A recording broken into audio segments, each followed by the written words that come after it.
Nous allons affronter, vaincre et punir les ennemis de la Colombie qui veulent détruire notre patrie.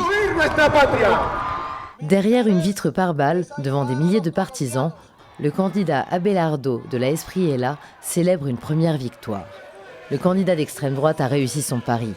Dans un pays confronté à une recrudescence des violences, son discours de fermeté a trouvé un large écho et le propulse au second tour de la présidentielle. Déjà reparti en campagne, il accuse le président sortant Gustavo Petro de ne pas reconnaître les résultats. Petro, tu es un criminel et tu viens de dire que tu ne reconnais pas les résultats qui ont été concluants.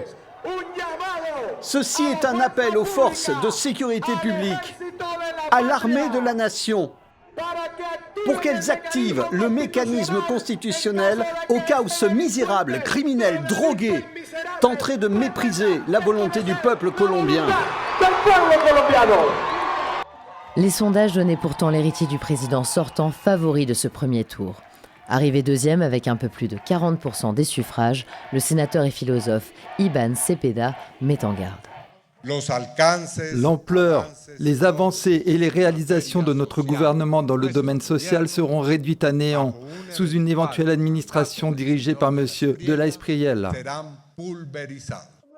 Pour espérer l'emporter, le candidat de gauche devra désormais élargir sa base électorale et convaincre les électeurs du centre. Les deux finalistes s'affrontent sur la question qui domine la campagne. Comment mettre fin à un conflit armé interne, vieux de plus de 60 ans, aujourd'hui en pleine résurgence? Négocier avec les groupes armés, comme l'a fait le président sortant Gustavo Petro, ou privilégier une réponse militaire musclée? Réponse dans les urnes le 21 juin prochain.